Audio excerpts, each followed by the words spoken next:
Section 5.1, Graphing Linear Equations. Good news! Nothing new in this section. We actually did this back in Chapter 3, like 3.4, 3.5, those couple of sections. We graphed linear equations. Okay, so let me just give you an example here. 6x minus 8y equals 16. There are a number of ways to graph. Probably the most popular way with students is to take this equation and solve it, get y all by itself. And that's kind of what we did in section 4.6, solving formulas. Okay, so if I want to get y all by itself, I would subtract 6x.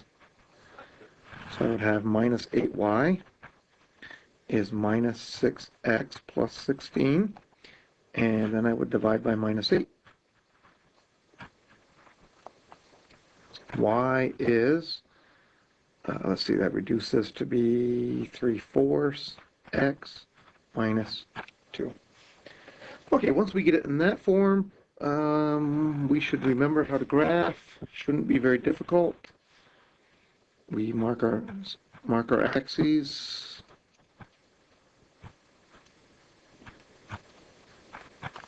Again, I don't need to mark every little tick mark, just enough of them so that the viewer of the graph knows what we're doing. Remember this number here. This number gives you your y-intercept, which is 0, -2. So I put a dot at 0, -2. And then this number here, this is your slope. This number tells me go up 3, 1, 2, 3, and over 4. 1, 2, 3, 4. Connect my dots. And I'm in good shape. There's my answer. Okay, so I'm only going to do one more problem in this section. Like I say, I think these problems aren't so bad, but I'm going to show you an alternative way. Let's see, let's pick 6x minus 15y equals 0. No, not 0, 30. 30 is a good number. Okay, like I said, most students would take this equation and they would get y all by itself and then use that to graph. Perfectly fine. Not my way, though. My way is I would create a little table. And I would find two very important points. The two very important points I would find are the intercepts.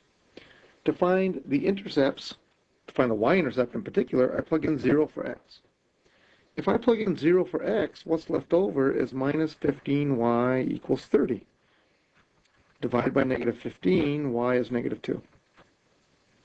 So that gives me 1 point, 0, -2. Then I would go ahead and I would find the x-intercept. To find the x-intercept, I simply plug 0 in for my y number. If I plug 0 in for y, I get 6x equals 30. Divide through, x is 5. All right, so then I'd go ahead and I'd draw my graph.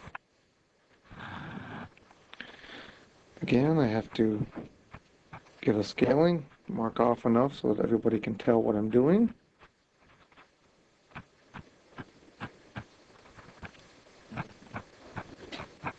Ooh, that one wasn't very good. Close enough.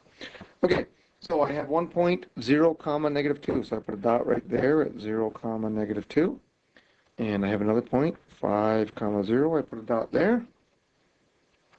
Connect my dots and I'm all done. So that's the way I like to graph equations.